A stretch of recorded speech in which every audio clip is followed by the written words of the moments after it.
बिस्मिल्लाहिर्रहमानिर्रहीम, अस्सलाम वालेकुम। आप देख रहे हैं द नैरेटिव। मेरा नाम है उबैद शाह। सियासत की खबरें जो हैं वो तो बहुत ज़्यादा हैं। स्मॉग ने जो है वो जीना दूभर किया हुआ है आजकल, यकीन कीजिए। लाहौर में इस वक्त मौजूद हूँ। लाहौर में रात को भी ट्रैवल करते हुए यकीन कीजिए कि कुछ मीटर के फासले पे भी आपको नज़र नहीं आती कि सामने कोई वो पोल लाइट्स जो स्ट्रीट लाइट्स होती हैं वो भी हैं या नहीं है। अंधेरा घुप लग रहा है। 6 से ज़ायद फ्लाइट्स जो हैं वो फ्लाइट ऑपरेशंस भी शदीद किस्म की मुतासिर हुई हैं इससे।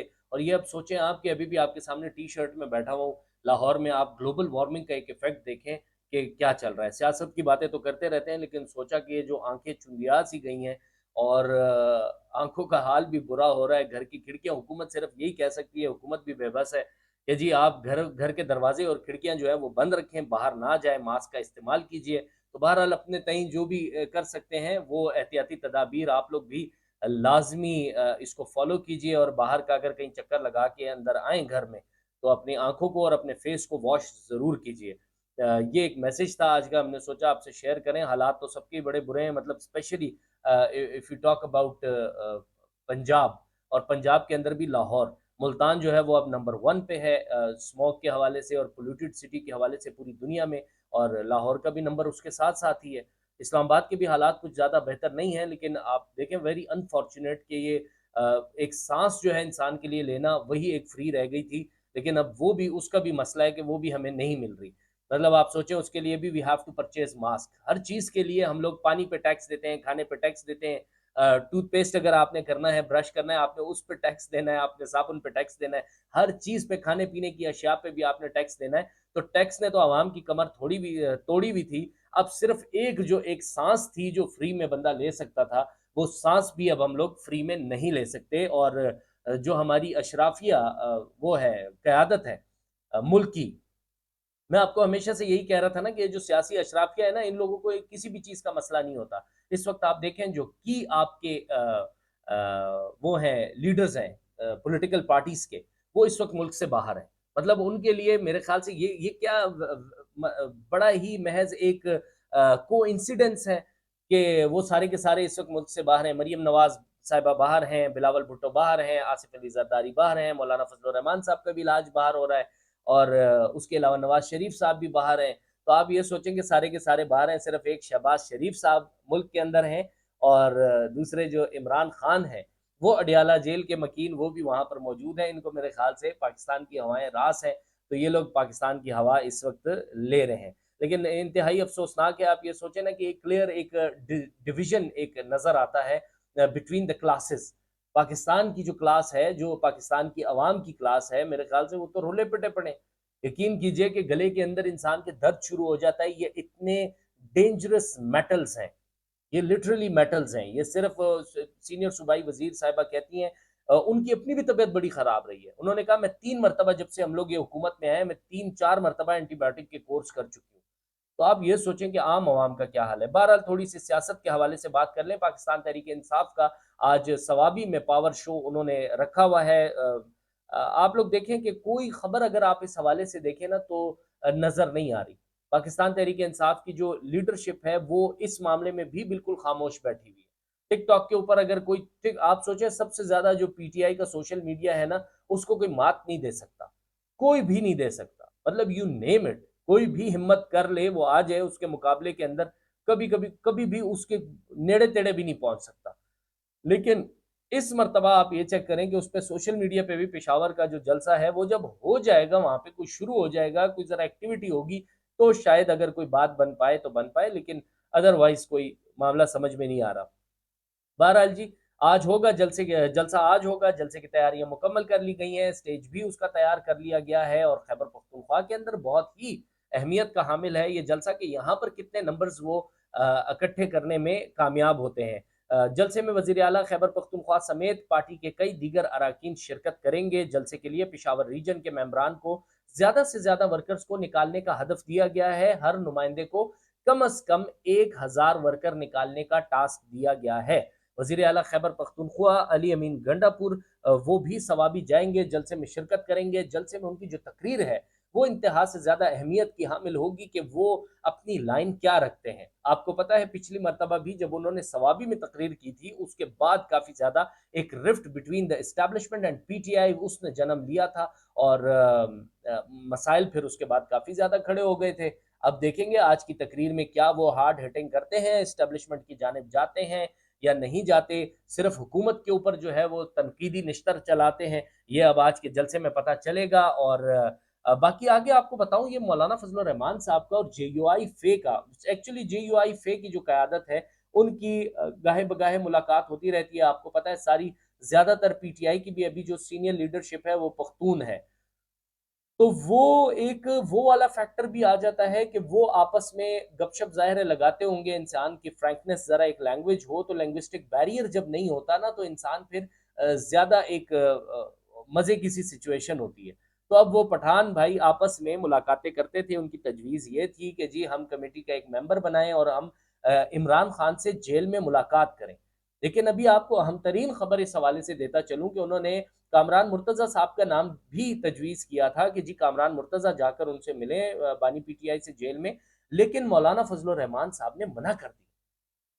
उसकी तफसीलात थोड़ी-सी आपसे शेयर करूँ। मौलाना फजल रहमान ने इमरान खान से अडयाला जेल में मुलाकात की तजवीज़ मानने से इनकार कर दिया है। ज़राए ने बताया कि मुत्तहिदा ग्रैंड अपोज़िशन बनाने की तैयारियाँ और जेयूआईफे और पीटीआई में क़ुर्बत की कोशिशें भी जारी हैं। ग्रैंड अपोज़िशन बनाने का मकसद हुकूमत को टफ़ टाइम देना है। मौलाना फजल रहमान ने बानी पीटीआई इमरान खान से जेल में मुलाकात की तजवीज़ कबूल नहीं की क्योंकि उन्हें पीटीआई की मौजूदा क़यादत से बातचीत पर तहफ़्फ़ुज़ात हैं। अब तहफ़्फ़ुज़ात क्यों हैं? तहफ़्फ़ुज़ात इसी वजह से हैं कि असद कैसर साहब जो हैं, उनकी बात कुछ और होती है। उमर उमर अयूब साहब और असद कैसर साहब की बात कुछ और होती है और शिबली फराज को भी डाल दें बीच में। और बकाया जो इनके वुकला हज़रात फिर जब आते हैं या बैरिस्टर गौहर आते हैं, तो फिर मौलाना तो गंदा नहीं होना चाहते। ये बात हकीकत है और मौलाना का ये वाइज़ डिसीज़न है। लोग उनको चाहे कोई बुरा-भला इस वक़्त बोलें, लेकिन मौलाना का बड़ा ही वाइज़ डिसीज़न है। उनको खुद मालूम है कि पाकिस्तान तहरीक-ए-इंसाफ की जो क़यादत है, वो बहुत ज़्यादा डिवीज़न का शिकार है। किसकी बात माने मौलाना, ये बताएँ ना आप? 4 लोग 3 लोग कहेंगे हाँ जी, हम ऐसा करते हैं। बेसिकली अगर इमरान खान साहब से अडयाला जेल में मुलाकात हो भी जाती है जेयूआईएफ की, खान साहब अगर कोई इंस्ट्रक्शंस दे भी देते हैं, तो नीचे वाले भाईजान सत्तू पी के बैठे हुए हैं। इमरान खान साहब की तो देखें जो भी हिकमत अमली होगी, उस हिकमत अमली को बाय हुक और बाय क्रुक वो जमीयत उलमा इस्लाम अगर मान गई तो they are going to implement it. लेकिन बात अब आ जाती है कि जो इम्प्लीमेंटेशन है वो कोई तहरीक-ए-इंसाफ का झंडा जेयूआई फे के वर्कर ने तो नहीं उठा के उसके उस पे इम्प्लीमेंटेशन करनी कि अच्छा जी खान साहब ने जेल से ये ऑर्डर दिए हैं।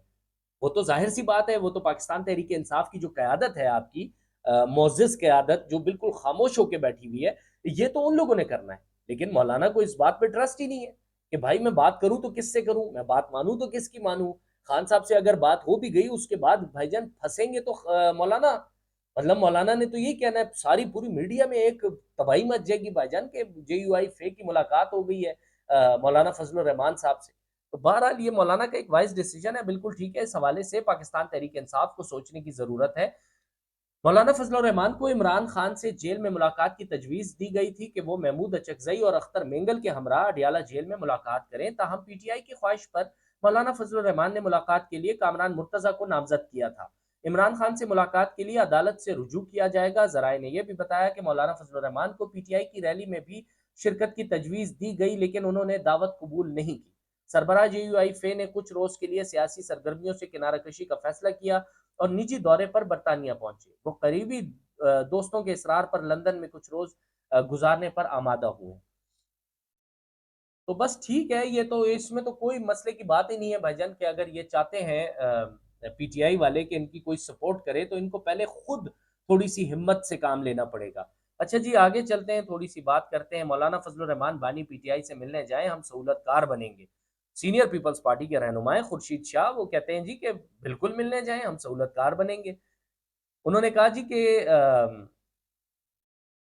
फज़लुर रहमान इमरान खान से मिलने जेल जा रहे हैं। उनसे सहाफ़ी ने एक सवाल किया। खुर्शीद शाह ने कहा कि अगर अल्लाह करे फज़लुर रहमान इमरान खान से मिलने जेल चले जाएँ, तो हम सहूलतकार बनेंगे। उन्होंने कहा कि मौलाना की जेल में इमरान खान से मुलाकात हो और तस्वीर जारी हो, मुलाकात होगी और तस्वीर जारी होगी तो ये नौजवानों के लिए अच्छा पैगाम होगा। खुर्शीद शाह ने कहा कि ट्रंप की कामयाबी अच्छी बात है। उम्मीद है अमेरिका और पाकिस्तान के ताल्लुकात बेहतर होंगे। पाकिस्तान खुद मुख्तार मुल्क है। हमने न कभी मुदाखलत की, न अमेरिका करेगा। उन्होंने कहा कि इमरान खान से मुतालिक फैसला पाकिस्तान की अदालतें करेंगी।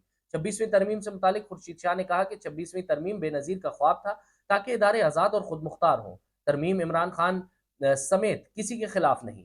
पीपी रहनुमा ने कहा कि 26वीं आईनी तरमीम के मुसवदे पर 2006 से काम हो रहा था। उस वक्त किसी को मालूम नहीं था कि इमरान खान भी वजीर आजम बनेंगे। खुर्शीद शाह ने मजीद कहा कि मैं बताना चाहता हूँ तरमीम के मुसवदे पर इमरान खान के भी दस्तखत हैं। मौलाना के दस्तखत नहीं मगर मुसवदे की तैयारी और तहरीर पर हिमायत की थी। अब देखिए ये बड़ी इंटरेस्टिंग सी एक सूरत हाल है कि हकीकत में अगर तो मौलाना अडियाला जेल में मुलाकात कर लेते हैं इमरान खान साहब से और उसकी कोई तस्वीर भी जारी हो जाती है, तो ये तो आप सोचेंगे तो पाकिस्तान तहरीक-ए-इंसाफ के वोटर सपोर्टर के लिए तो बहुत बड़ी एक अ, दबंग किस्म की सिचुएशन बन जाएगी क्योंकि literally if you talk about a cult, इसमें कोई शक नहीं रहा कि Imran Khan is a cult, वो कल्ट है। और उनकी फैन फॉलोइंग या उनके लिए लोग जो हैं वो जिस किस्म के लेवल पे पहुँच चुके हैं ना, ये अंदाज़ा ही नहीं लगाया जा सकता इस बात का, कि खान साहब की एक तस्वीर देखने के लिए तरस रहे हैं लोग। मतलब अदालत में जब वो पेश हुए थे वीडियो लिंक के ज़रिए वहाँ से उनकी एक तस्वीर निकल गई थी, लीक हो गई थी, तो उस पे आप देखें कि क्या लोगों ने भंगड़े डाले थे भाईजान। सोशल मीडिया के ऊपर काफ़ी ज़्यादा उसके ऊपर एक खुशी की लहर एक दौड़ गई थी कि जी खान साहब को, मुर्शद को देख लिया लोगों ने। तो ये सोचें कि अगर मुर्शद की मौलाना अर्के गुलाब से मुलाकात हो जाती है अडियाला जेल में और उसकी कोई तस्वीर भी आ जाती है, तो आप सोचें वो क्या मंज़र होगा। वाह, वाह, वाह! अच्छा जी, ट्रंप की जानिब से इमरान खान की रिहाई के लिए दबाव की बातें फ़िज़ूल हैं, राना सनाउल्लाह साहब का ऐसा कहना है। हुकूमत लेकिन थोड़ी-सी ना परेशान लग रही है इस सारे मामले में, क्योंकि अगर इफ्स एंड बट्स पे बात हो रही है, अगर हो जाती है बात तो देन व्हाट? फिर क्या होगा? फिर तो भाईजान निकालना पड़ेगा। अभी 3-4 मुकदमात में खान साहब की जो बेल है वो कन्फर्म हुई है। ज़मानतें भी मिल रही हैं, केसेस भी लग रहे हैं, हालात बड़े अच्छी सिमत में जा रहे हैं। तो मेरे ख़्याल से ये अच्छी बात है, पाकिस्तान के लिए बेहतरी है। जो भी चीज़ पाकिस्तान के लिए बेहतर होगी उसके लिए हमेशा से आवाज़ उठाएँगे, आवाज़ करेंगे, बात करेंगे उसके ऊपर। अच्छा जी वज़ीर-ए-आज़म के मुशीर बराए सियासी उमूर राना सनाउल्लाह का कहना है कि नौ-मुंतखब अमरीकी सदर डोनाल्ड ट्रंप की जानिब से इमरान खान की रिहाई के लिए दबाव की बातें फ़िज़ूल हैं। उन्होंने एक निजी टीवी पे प्रोग्राम में बात करते हुए कहा कि किसी को भी अमेरिका से इमरान खान के लिए होता हुआ कुछ नज़र नहीं आ रहा। अमेरिकी सदारती इंतखाबात के बाद एक फ़ज़ूल किस्म की बहस शुरू कर दी गई है। ये नहीं हो सकता कि डोनाल्ड ट्रंप सदर बनने के बाद पाकिस्तान को अहकामात शुरू कर दें। पाकिस्तान अपनी तरजीहात और मफादात को सामने रखते हुए फ़ैसले करता है और करेगा। बिल्कुल, बड़ी वाइज़ और एक अच्छी एक खुद मुख्तार जो रियासत होती है, एक खुद मुख्तार मुल्क होता है, गैरतमंद मुल्क होता है, वो कभी भी किसी की डिक्टेशन पे नहीं चलता। पाकिस्तान तहरीक-ए-इंसाफ की भी लीडरशिप ने और इमरान खान साहब ने भी काफ़ी मर्तबा ये बातें की। उन्होंने काफ़ी मर्तबा ये बोला कि हाँ जी, ये रेजीम चेंज है, रेजीम चेंज ऑपरेशन हुआ है। बाहर से अमेरिका ने हमारी हुकूमत गिराई है। लेकिन जब सख्तियाँ कैदो-बंद और पाबंद सलासल किया गया पाकिस्तान तहरीक-ए-इंसाफ की लीडरशिप को, उसके बाद बहुत ज़्यादा मुज़ाहिरे अमेरिका में होने शुरू हो गए। अभी भी वहाँ पर कहा जा रहा है कि एक बड़ी स्ट्रॉन्ग किस्म की लॉबी हम लोग क्रिएट करेंगे और हम लोग वो लॉबी हमारी लॉबी बड़ी स्ट्रॉन्ग काम करेगी और घंटों के हिसाब से वहाँ से टाइम दिया जा रहा है कि जी 24 घंटे में डोनाल्ड ट्रंप की टेबल पे होंगे सारे सबूत। तो भाईजान मामला ये है कि अगेन एक दूसरे मुल्क की देखें अगर अदालत से और खान साहब ने इतनी जो सख्तियाँ झेली हैं आप कहते हैं कि जी बिजली नहीं थी, खाना सही नहीं मिल रहा था, खान साहब को यूँ नहीं हो रहा, वो नहीं हो रहा। तो यार अगर इतनी सख्तियाँ उन्होंने बर्दाश्त कर ली तो वो क्या यूएस इलेक्शंस के लिए तो नहीं सख्तियाँ उन्होंने बर्दाश्त की। और खान साहब कैटेगोरिकली ये बात कह चुके हैं इमरान खान अडियाला जेल से कि जी किसी सूरत मुझे काबिल कबूल नहीं है, जो भी फैसला होगा वो पाकिस्तान के अंदर होगा। किसी सूरत मुझे डोनाल्ड ट्रंप की कोई हेल्प नहीं चाहिए, मुझे अमेरिका की हेल्प नहीं चाहिए। वजह यही है तो खान साहब की जितनी भी एफर्ट थी उसके ऊपर तो पानी फेर रहे हैं ये जो पीटीआई के जितनी भी लीडरशिप है जो बाहर बैठी हुई है। और लिटरली मैं आपको बताऊं कि भाईजान वो भी भगौड़े हैं और ये वाले जो पाकिस्तान में ये भी भगौड़े हैं, ये भी भगौड़े हैं। सिर्फ अगर एक बंदा डटा हुआ है, पीटीआई नाम है इमरान खान का, ये मैं बहुत मर्तबा कह चुका हूँ। पाकिस्तान तहरीक इंसाफ अगर है तो वो सिर्फ और सिर्फ पाकिस्तान तहरीक इंसाफ की जो वोटर सपोर्टर है वो पीटीआई की लीडरशिप है और जो उनके बानी हैं वो जी अडियाला जेल के अंदर है इस वक्त। तो मेरे ख्याल से इसके अंदर कोई बीच में नहीं है, there is nobody in between, कोई भी नहीं है। अवाम और इमरान खान के बीच में जो ये कयादत सारी की सारी है, ये सारी फारिग है। आज भी जो सवाबी जलसे के अंदर ये लोग धाड़ेंगे, अगर तो किसी ने जुर्रत की, जहमत की, कोई बात की, देखेंगे हम लोग भी कि जी क्या लाएमल देते हैं। पूरा मुल्क बंद कर देंगे जी, तबाही ले आएंगे, ऐसा कर देंगे, वैसा कर देंगे। मेरे ख्याल से इस चीज़ों की ज़रूरत नहीं है। अदालत रिलीफ दे रहा है, अदालत से रिलीफ मिल रहे हैं खान साहब को। एक अच्छे तरीके से जमहूरी सियासी तरीके से मामलात का चलना वो ज़्यादा इम्पोर्टेंट है, ना कि अली मोहम्मद खान साहब भी बड़े जी मुतहरिक हुए हैं आजकल। उनको भी ख़्याल आ गया कि हाँ जी, उनके जो लीडर हैं वो जेल में। बहरहाल ये चंद अपडेट्स थी, बाकी अहम खबरें आएँगी। ये पीटीआई का जब जलसा होगा, वहाँ पर पावर शो इनका होगा, उस हवाले से फिर आपसे मज़ीद बातें शेयर करेंगे। सवाबी के अंदर कितना बड़ा कोई क्राउड ये पीटीआई की लीडरशिप वो इकट्ठा कर पाएगी, क्या करेगी, क्या उनकी तकारीर होंगी, उनकी तकारीर से पता चल जाएगा कि मामलात किस तरफ जा रहे हैं। अपना बहुत सारा ख्याल रखिएगा। Thank you so very much for watching the video. हमारे वीडियो को लाइक और सब्सक्राइब करना और शेयर करना मत भूलिएगा। अल्लाह।